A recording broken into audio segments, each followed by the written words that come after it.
आप देख रहे हैं वारदात लाइव न्यूज और मैं हूं आपके साथ अंजलि। तो चलिए शुरुआत करते हैं आज की बड़ी खबर से। बुलंदशहर में कांवड़ यात्रा 2026 को सुरक्षित और सुचारू बनाने के लिए पुलिस प्रशासन पूरी तरह अलर्ट मोड में है। वरिष्ठ पुलिस अधीक्षक दिनेश कुमार सिंह ने पुलिस लाइन से इंटरसेप्टर वाहन को हरी झंडी दिखाकर रवाना किया। ये वाहन कांवड़ मार्गों पर ओवर स्पीडिंग, खतरनाक ड्राइविंग और यातायात नियमों के उल्लंघन पर कड़ी निगरानी रखेगा। इसके बाद पुलिस लाइन सभागार में ट्रांसपोर्टरों और पत्रकारों के साथ एक महत्वपूर्ण गोष्ठी आयोजित की गई। बैठक में कांवड़ यात्रा के दौरान डायवर्जन रूट, भारी वाहनों की आवाजाही, पार्किंग व्यवस्था और श्रद्धालु की सुरक्षा को लेकर विस्तार से चर्चा हुई। एसएसपी ने ट्रांसपोर्टरों से अपील की कि सभी चालक निर्धारित डायवर्जन रूट का पालन करें और किसी भी हालत में शराब पीकर वाहन न चलाएं। ट्रांसपोर्टरों ने पुलिस की अपील का समर्थन करते हुए गंगा एक्सप्रेसवे और देहरादून एक्सप्रेसवे के नए डायवर्जन रूट पर संतोष जताया। साथ ही दूध, फल और सब्जियों जैसी आवश्यक वस्तुओं की निर्बाध आपूर्ति के लिए विशेष पास जारी करने की भी व्यवस्था की गई। आज हम लोगों ने अभी ट्रांसपोर्टर्स के साथ बैठक किया, जिसमें आरटीओ मैडम और सभी ट्रांसपोर्टर्स जो हमारे जनपद के हैं उनको इस बात से बताया गया कि आने वाले जो हमारा कल से शुरू हो रहा है कांवड़ मास, श्रावण मास जिसमें कांवड़ चलेगी हमारी, उसमें क्या ट्रैफिक की व्यवस्थाएं रहेगी।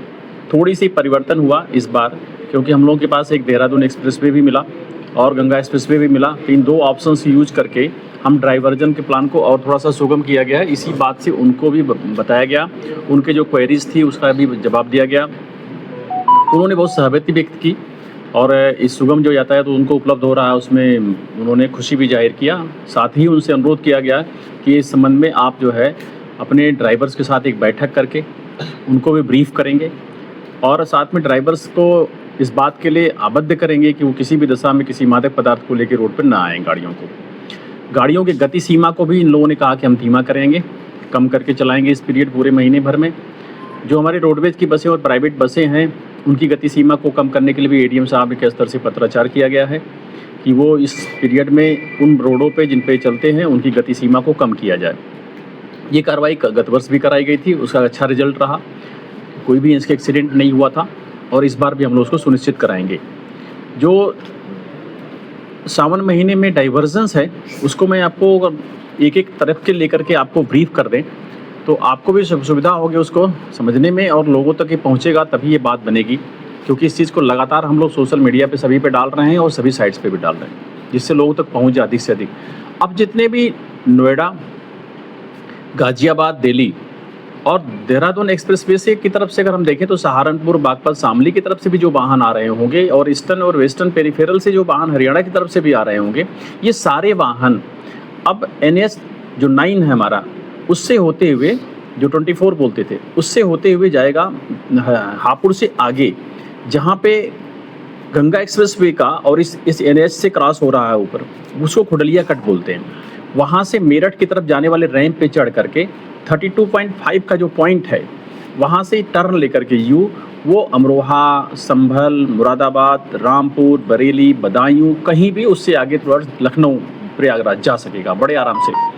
जो पहले आकर के बुलंदशहर में और नरौरा जैसे एक सकरी पॉइंट पर बड़ा ओवरलोडेड होता था और जाम लगता था, उससे इस बार हमें बचत मिलेगी और ये दृश्य नहीं होगा जो पिछली बार हम लोग देखा करते थे, क्योंकि इसके लिए ऑलरेडी कंटिन्यूस चलने वाला वो पॉइंट मिल गया है। उस पर ट्रैफिक हमारी जाती रहेगी, भारी वाहन भी, छोटे वाहन भी, मध्यम वाहन भी उस पर जा सकेंगे।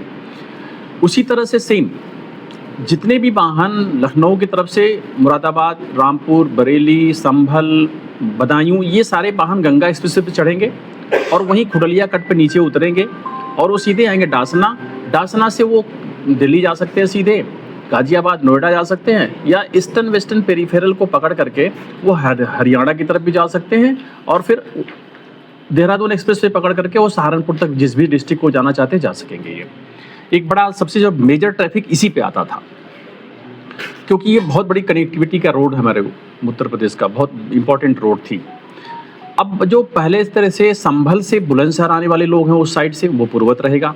अलीगढ़ से जो लोग संभल साइड में जाना चाहेंगे, यानी कि संभल का मतलब कि अमरोहा, मुरादाबाद, रामपुर, बरेली, जो उससे आगे बढ़ के जाते हैं, वो भी इसी रास्ते से, जो पहले नरौरा वाला रूट है, इसी से आएंगे, तो उसमें कोई परिवर्तन नहीं हुआ है। बुलंदशहर से दिल्ली जाने वाला रूट परंपरागत है, चाहे नोएडा, गाजियाबाद, दिल्ली, अगर वो उनको देहरादून की तरफ जाना होगा तो देहरादून एक्सप्रेस से पकड़ लेंगे।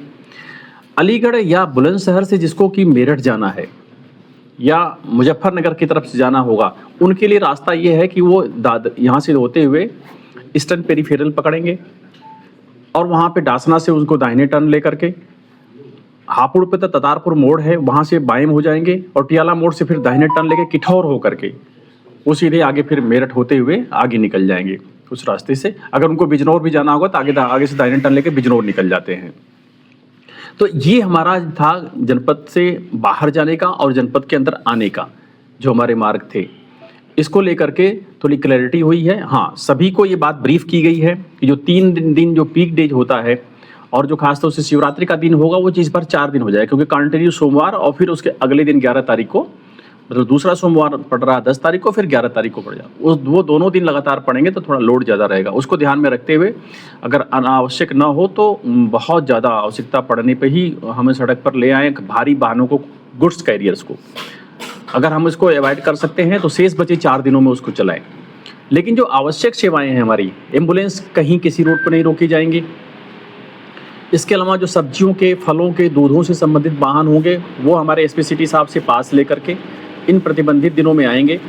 प्रतिबंधित मार्गों में आने का एक टाइम तय किया जाएगा, खासतौर से रात को वो बिल्कुल नहीं होगा, जिस वक्त कांवड़िए चलते रहते हैं रात में भी। तो इन चीज़ों को ध्यान में रखते हुए आज इनके साथ एक ब्रीफिंग की गई, जिसको इन्होंने सभी को बाकायदे इस बीच को उन्होंने समझा है, उनकी क्वेरीज थी, उनका समाधान किया गया। कल से जो हमारा श्रावण मास शुरू हो रहा है इसको हम लोग सकुशल अच्छे से संपन्न कराएंगे। खबरों में अब तक के लिए बस इतना ही। मिलते हैं फिर ऐसी ही बड़ी खबर के साथ, तब तक के लिए नमस्कार और देखते रहिए वारदात लाइव न्यूज। अगर आपको हमारी वीडियो पसंद आई हो तो लाइक, कमेंट पर शेयर करें और ऐसी ही खबरें देखने के लिए हमारे YouTube चैनल वारदात लाइव न्यूज को सब्सक्राइब कर बेल आइकन को प्रेस करें।